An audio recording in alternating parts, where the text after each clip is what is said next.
Olá pessoal, meu nome é Caio, eu sou o professor do cursinho Maximize e hoje nós vamos falar de algumas dicas para o Enem sobre um tema que é bem importante, o nazifascismo. Para a gente falar do nazifascismo, a gente vai conceituar primeiro o que são os fascismos, essa unidade de análise histórica e política, né? O que são esses movimentos fascistas? Eles são um conjunto de movimentos e regimes de extrema-direita que dominou vários países da Europa entre as décadas de 1920 e 1940. As suas versões mais famosas são o nazismo alemão e o fascismo italiano. E esse é um movimento, como ele vem primeiro, ele dá nome a todos os fascismos. Nós tratamos de nazifascismo porque esses são justamente os dois movimentos mais importantes. O Enem relaciona o nazifascismo, esses movimentos e regimes, com o totalitarismo, né? Esse é um regime no qual o Estado une o controle político autoritário a uma propaganda nacionalista, frequentemente transmitida por uma propaganda estatal. Então, o Estado ele tem controle político autoritário, ele domina tudo, ele controla todo mundo, ele limita a liberdade de expressão. Além disso, ele tem uma propaganda nacional que é frequentemente transmitida pela propaganda. A propaganda é chave, né, nesses regimes. 1920, vocês têm que lembrar que a era de ouro do rádio no Brasil. Então, o rádio está se expandindo, né? E também os cartazes vão ser muito famosos. Os cartazes desse regime, eles vão ficar muito conhecidos pelo mundo e também são uma forma de estudar esses regimes. Quais são as características desses fascismos? Primeiro de tudo, o antiliberalismo. O liberalismo era uma alternativa que a Europa estava explorando desde o neocolonialismo, desde o final do século XIX. No começo do século XX, após a Primeira Guerra Mundial, a Europa fica falida. E as alternativas do liberalismo, elas estão comprometidas. Os fascistas eles vão negar esse negócio que o comércio pode tudo, né? Que as grandes empresas, a burguesia pode fazer qualquer coisa. Existe também o antidemocratismo. Esses partidos, eles estão relacionados a partidos únicos, né? Eles usam o parlamentarismo, eles usam as eleições para chegar perto do poder, mas para chegar no poder mesmo, eles dão um golpe de estados e instalam regimes autoritários. O antissocialismo também é forte. Eles negam o liberalismo, mas também negam o socialismo. A Rússia, para esses movimentos, vai ser praticamente o demônio na Terra, né? Esses partidos, eles são nacionais, eles são nacionalistas. Eles acham que o seu país é especial, ele tem que liderar tudo. O seu fascismo é totalmente inovador e não tem nada relacionado aos outros países, né? Eles vão ser altamente nacionalistas, o que vai levar também à xenofobia. Essas duas coisas, elas estão intimamente ligadas, né? O nacionalismo e a xenofobia. Então, o nacionalismo exacerbado, esse grande amor ao seu país, ele também é substituído, aliás, está acompanhado com a xenofobia, o ódio a tudo que é estrangeiro. Não só pessoas, mas também ideias, tá? Eles chegam no poder num partido único, né? E além dessa xenofobia, eles também vão praticar muitas vezes o racismo, né? Não o racismo apenas contra as minorias, que também vai existir, mas também a todo mundo que não seja considerado da sua raça, como por exemplo os nazistas vão se chamar de raça ariana, eles vão achar que sua raça é mais perfeita, né? Todavia, esse conceito de raça já está decadente. Depois da Segunda Guerra Mundial, principalmente, não existe fundamentos antropológicos, sociológicos e muito menos biológicos que diferenciem os seres humanos em raças. Entretanto, o racismo ainda existe, como vocês sabem muito bem. Além disso, esses governos são sempre autoritários, eles não respeitam e não aceitam dissidentes, pessoas da oposição, né? Portanto, é frequente que esses regimes tenham um governo que censura a oposição, que os direitos de liberdade, de expressão, de reunião sejam limitados. Além disso, os líderes desses partidos, eles são muito personalistas. Então, eu não preciso nem falar de onde é o Adolf Hitler, que você sabe que ele é alemão. Benito Mussolini, que ele é da Itália, né? E até outros casos, como o Salazar, e o Franco, Portugal e Espanha, respectivamente, eles ficam muitas vezes até maior do que seus próprios governos, porque a propaganda é baseada nessas pessoas, e essas pessoas são os salvadores. Eles vão levar o país deles à frente, tá? Além disso, esses países vão cooptar a estrutura produtiva a partir do corporativismo. Então, eles vão se aliar à grande burguesia para justamente falar o que se deve produzir, né? E para que se deve destinar a produção. Obviamente, né, que o capitalismo ainda existe, mas esse capitalismo vai ser altamente regulado pelo governo. Além disso, nenhum governo autoritário, né, de partido único que queira colocar tanta força no seu poder consegue resistir sem o apoio dos militares. Os militares vão ser essenciais. Sejam, no caso italiano, que eles vão utilizar uma força paramilitar, né, antes de chegar ao poder, seja, por exemplo, quando tomam poder, né, como por exemplo no caso de Portugal, que Salazar vai cooptar o apoio, vai precisar do apoio dos militares. O militarismo é importantíssimo para você conseguir segurar um país nessa época. Como que esses países ascendem ao poder? Como esses partidos ascendem ao poder nos seus países? O panorama da ascensão dos nazifascismos. Após a Primeira Guerra Mundial, de 1914 a 1918, a Europa fica destruída. Seja a Inglaterra, né, seja a França, seja a Alemanha, seja a fronteira desses países, a Itália, esses países centrais da Europa vão ficar destruídos. Suas estruturas produtivas, suas indústrias, suas minas, né, vão estar altamente danificadas. Né? Os países participantes da guerra, eles perdem muitos cidadãos, né? Muita gente morre no conflito, seja em guerra ou seja sendo vítima do que acaba sobrando, como a fome, a miséria, até mesmo envenenamento por armas químicas, né? Recursos minerais, por exemplo, né? E dinheiro. Muito dinheiro vai ser perdido. Os países vão ficar pobres, vão ficar falidos, né? É justamente nesse terreno de falência, de desolação, nesse terreno em que o discurso fascista vai parecer melhor que o discurso liberal. E a direita tradicional, a direita conservadora tradicional, vai preferir se aliar muito mais a um movimento de extrema direita do que os movimentos de extrema esquerda, que também existem nessa época, que são os movimentos socialistas desses países. Então, na busca de um caminho que não seja nem liberalismo nem socialismo, né, a direita tradicional, principalmente uma certa burguesia industrial, vai se aliar com, de diversas formas diferentes, dependendo do país, com esses partidos fascistas. Tá? A Alemanha, ela vai ser culpada pela essa Primeira Guerra Mundial. O resultado é que ela vai ter que pagar indenizações para os países que ganharam a guerra. Apesar dessa paz, o Tratado de Paz de Versalhes de 1919, que acaba a guerra, né, falar que é uma paz sem vencedores porque todo mundo perdeu. Sim, todo mundo perdeu, mas a Alemanha perdeu mais ainda, porque eles começaram a guerra, então eles têm que indenizar quem perdeu. Tá? Isso faz com que os alemães entrem em crise. Para piorar, a gente vai ter a crise de superprodução dos Estados Unidos de 1929, caracterizada muito bem pelo crash da Bolsa de Nova York. Tá? Essa crise de superprodução dos Estados Unidos, ela vai causar uma crise que é um efeito dominó, uma crise de liquidez que vai fazer com que os investimentos que os Estados Unidos tinham na Europa, ele vai resgatar, né, de lá para investir nos Estados Unidos novamente, porque o próprio Estados Unidos está ficando sem dinheiro, e a crise econômica vai piorar cada vez mais.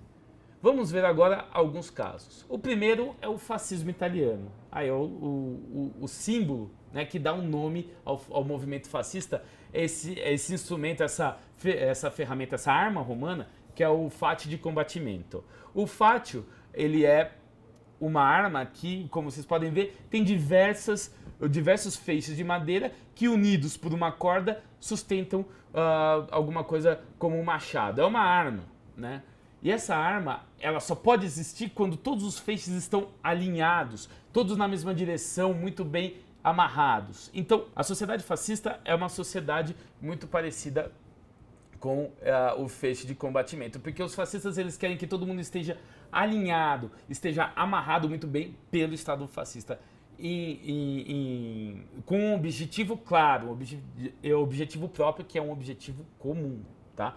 Obviamente, o Benito Mussolini acha que é o objetivo que ele quer, né? Não vai ver muita dissidência quando ele estiver no poder. O fascismo italiano, né, ele vai ser criado então pelo Benito Mussolini em 1919, né? E ele vai começar com um movimento chamado de Camisas Negras, né? O Camisas Negras, eles vão tentar, antes mesmo de se eleger, pressionar muito os opositores da ideologia fascista, como por exemplo os comunistas, né? Eles vão ser um grupo paramilitar que muitas vezes vão arranjar briga, muitas vezes vão pegar em armas e vão pressionar o governo, né? Em 1922, um bando de pessoas de camisa negra, né? Não é meu caso, eu não vim de preto por causa disso, tá? Fique tranquilo. Eles marcham sobre Roma em 1922 numa demonstração de força que fala, por exemplo, pro rei, né, italiano Vittorio Emanuele, fala, olha a nossa força, olha como nós estamos poderosos. E daí o rei, ele é meio forçado, ele meio a contragosto, chama Benito Mussolini para ser o seu primeiro-ministro e com o tempo ele se torna o Duce da Itália, né? Ele vai se tornar uma pessoa que vai centralizar. Tudo isso acontece com não eleições, mas manifestações de força, tá? Isso vai ser recorrente em vários regimes fascistas. Vai ser difícil eles se elegerem, né? Na Itália, o descontentamento com o Tratado de Paz de Versalhes é forte, porque a Itália, durante a Primeira Guerra Mundial, troca de lado. Era aliada da Alemanha e do Império Austro-Húngaro, muda de lado, se torna aliada da França e da Inglaterra. Por quê? Apesar de ser aliado da Alemanha e da Áustria, eles querem territórios que os austríacos estavam dominando. Então, mudando de lado, eles achavam que iam conquistar. No Tratado de Paz de Versalhes de 1919, falam, para vocês não tem nada. E eles se revoltam por causa disso. Eles falam, essas potências liberais, né, estão prejudicando a Itália. E a busca do Mussolini é uma sociedade orgânica, onde cada pessoa tenha seu lugar, né? Onde os trabalhadores saibam o seu lugar, onde os burgueses saibam o seu lugar e todo mundo marche por uma Itália à frente, liderados por Benito Mussolini.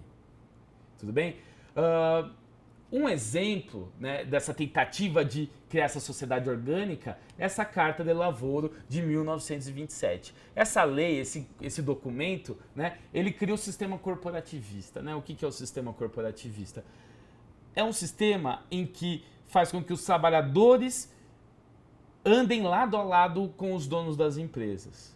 Mas como, né? O Estado vai obrigar os trabalhadores a aceitar as condições dos donos das empresas, senão ele vai impor, por exemplo, restrições a direitos sociais, né? Então, para você ter algum direito social, você tem que fazer parte desse sindicato corporativista. E esse sindicato, ele está sempre sob a direção de alguém que está altamente ligado com o governo fascista, né? Essa Carta de Lavoro vai influenciar Getúlio Vargas a montar um modelo corporativista aqui no Brasil. Então a gente vai ter o que a gente chama de sindicatos pelegos, né? Aqueles sindicatos que fazem o jogo não só dos patrões, mas do governo, não vai representar de fato o trabalhador, né? Isso não quer dizer que Getúlio Vargas seja fascista, né? Você não pode dizer que Getúlio Vargas é um fascista. Todavia, ele olha para esses movimentos e tem algumas coisas que ele gosta, como o corporativismo. Ele retira o corporativismo e implanta no Brasil. Mas muitas outras coisas ele não vai aceitar. Beleza? Outro exemplo muito importante é o nazismo alemão. E vocês podem perceber na foto aí, o Hitler desce do seu carro para saudar esse número quase incomensurável de crianças, né, de idade escolar, todas vestidas, né, com a roupa, se eu não me engano, da juventude hitleriana, e está saudando com o famoso Heil Hitler, né? A saudação para o Führer, o imperador, né? Que vai ser o cargo que que vai ser o cargo que o Hitler vai tomar depois. qual que são as particularidades do nazismo alemão, né? Então, Adolf Hitler ele se torna líder desse partido em 1920. Mas esse partido ele só vai chegar ao poder de fato em 1933, quando o Hitler se torna chanceler, e logo depois ele se torna o Führer, ou o imperador do Terceiro Reich. As particularidades do nazismo alemão é o antissemitismo muito mais forte que nos outros países. Não podemos dizer que não há antissemitismo em outros países, né? Se vocês já viram o filme A Vida é Bela, né? Vocês percebem que é um judeu sendo perseguido na Itália, mas não é a mesma quantidade de perseguição, e essa perseguição não vai ser tão forte até quando os alemães cheguem lá, né? Até quando os alemães invadem a Itália na Segunda Guerra Mundial. Mas a Alemanha vai fazer um sistema altamente organizado para a eliminação não só dos judeus, mas de outras minorias, como, por exemplo, os ciganos, os homossexuais, os negros, né? E essas minorias, eles vão para os campos de concentração e vão passar lá por trabalho escravo, né? Trabalho forçado, e muitas vezes, na maioria dos casos, eles vão ser executados e exterminados. Muitos sobreviveram e contam sua história. O YouTube, a internet está cheia dos relatos dos sobreviventes, né? Vale a pena conferir.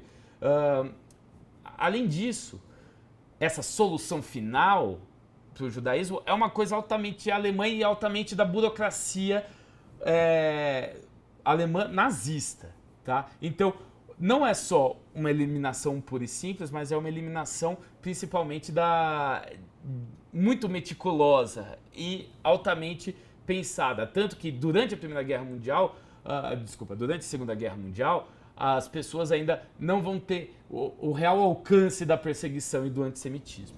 Além disso, o Hitler, ele revive um conceito prussiano do pan-germanismo, né? O pan-germanismo é essa noção de tentar criar uma Prússia, uma grande Alemanha, um espaço vital onde o povo alemão, onde a raça ariana possa habitar, né? E a raça ariana vai ser vista como a grande raça superior aqui, tá?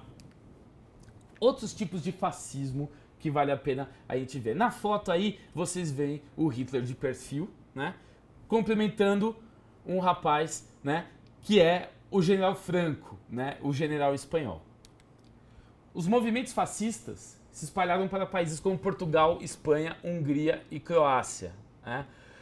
O fascismo português foi liderado pelo professor de economia da Universidade de Coimbra, Antônio Salazar, né? Ele era visto como um cara que ia revolucionar, um cara que conhece muito, um grande especialista em Portugal, que vai fazer Portugal dar a volta por cima, né?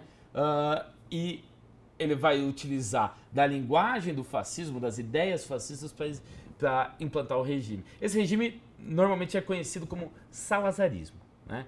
E além disso, a gente tem um fascismo espanhol que chega ao poder com o general Franco, né? Após a Guerra Civil Espanhola. A Guerra Civil Espanhola tinham dois grupos, né? Os republicanos e os fascistas, que lutaram, fizeram realmente uma guerra civil, né? Essa guerra civil que vai ser documentada por dois escritores, o George Orwell e o Hemingway, né?